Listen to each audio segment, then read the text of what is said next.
بی بی عائشه صدیقیه او پیغمبر علیه السلام ته وایي یا رسول الله هغه کوم شی دی چې هغه منع کول نه ورکول هغه راګرځول حلال نه دي جایز نه دي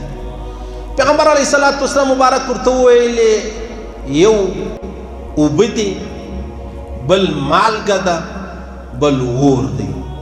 دا درې شان یو مسلمان یو انسان لبل انسان سره منع کولی نسی ګرځولی نسی کنی هسې هغه عبدالرحمن بابا وایي په بزرګي د هغه پاک پروردګار په بزرګي د هغه پاک پروردګار موقوف بشه په سړي د سړي کار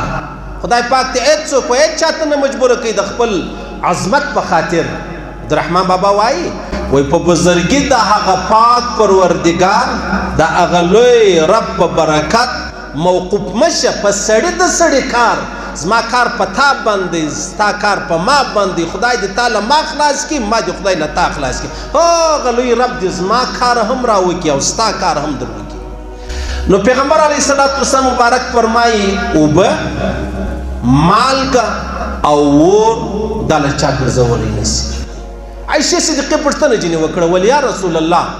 په اوبو خو مې سر خلاص و چې څوک له چا اوبه ګرځولی نشي د الله رسول فرمایي که چیرې اوبه وې یو کولر راواخله فریج راواخله یخچال راواخله څا راواخله د هغسې یو نلکه ده یو کوهي ده یو د هغسې ټوبویل دی برمه ده دې ته ناست یو ګیلاس اوبه دې چا ته ورکړلې د الله رسول فرمایي دا داسې دی لکه ته چې یو غلام آزاد کړې او بیا که چیرې اوبه نه وي یو سړی پر دا لار تېرېدی خواست یې درته وکړه چې یو ګیلاس اوبه راکړه یا خو اودس ورباندې کوم یا یې څښمه د الله رسول فرمایي دا داسې دی لکه واده ته چې نوی ژوند ورکړې ته و ما ته ژوند راکړې زه و تا ته ژوند درکړم ته ما له مرګه بچاو کړې زه تا له مرګه بچاو کړم د الله رسول فرمایي دا یو ګیلاس اوبه دومره لوی ثواب دی نو عایشه صدیقه ورته وایي یا رسول الله دا خو مې زړه ته ولوېده لکه چیرې د چا سره اوبه وې د چا په کار شو یا د اوداسه دپاره یا د څښلو دپاره نور هم ورسره ولې نو نه ورکوونګې حرام کار دی حلال کار نه دی ها که چا لږ اوبه درلودې بیا د خپل اختیار دی یاره زما هم نه بسېږي نو تا ته زه څنګه درکړمه بیا پروا نه لري که اوبه ولې تا ځینې راوګرځولې دا کېدلی نشي دا نشي کولی دا حلال کار نه دی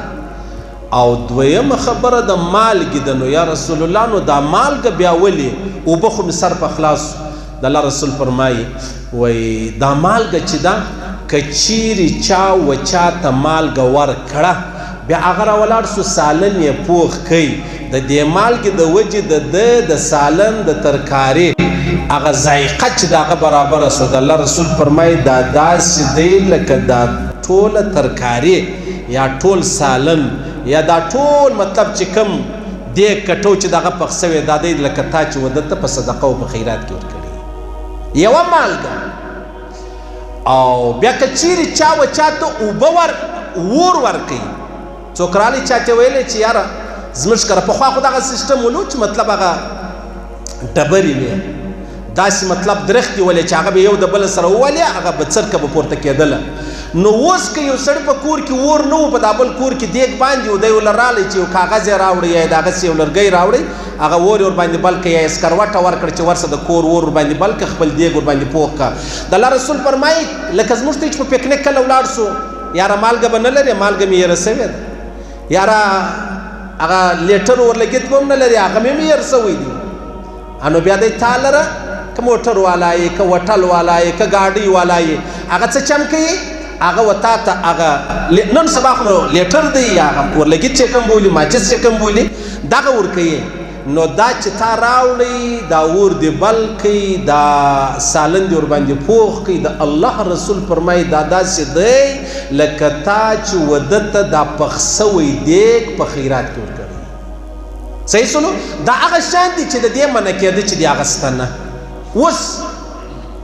یو وفد رالی پیغمبر علیه السلام مبارک لره چې رالی پیغمبر علیه السلام مبارک ته وایي یا رسول الله موږ ته وصیت وکړه پیغمبر علیه السلام ورته وفرمیل له ماعون به راګرځوئ نه او یا رسول الله ماعون څه ته ویل کېږي د الله رسول ورته وفرمیل ویمنعون الماعون ارایت الذي یکذب بدین. په آخر کې الله رب العزت د منافقانو خبرې بیان کړي دي، بیا دا خبره هم پکې کړې ده ویمنعون الماعون. دا هغه خلک دي چې ته له ده معمولي شی وغواړې دی و تا ته درکوي نه. په هغو کې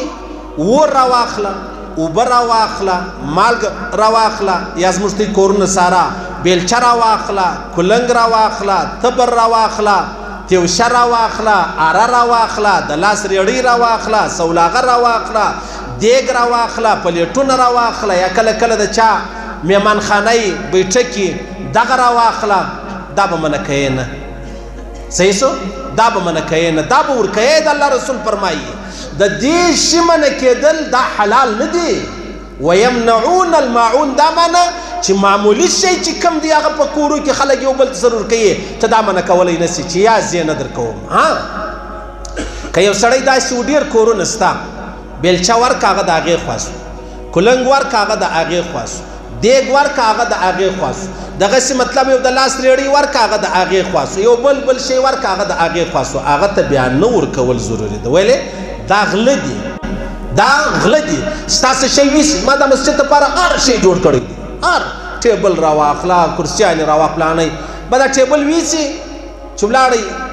بیا بل وسته پسې ګرځي ټیبل ناست. ما در واسطه وایي چاته دې ورکوي، نو نه یم په خبر ولاړ شي. دا رقم نو زه خامخا په کال یو نیم کې یو ټیبل جوړوم. اوس حالانکې د مسجد شی جایزه نه دی، څوک د مسجد شی وړي.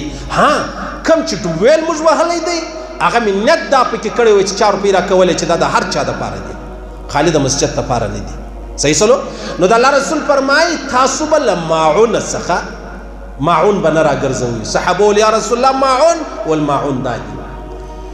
بیا پیغمبر علیه الصلاة والسلام فرمایي وی هلاکت دی د هغه چا دپاره چې له لمانځه غافله شي،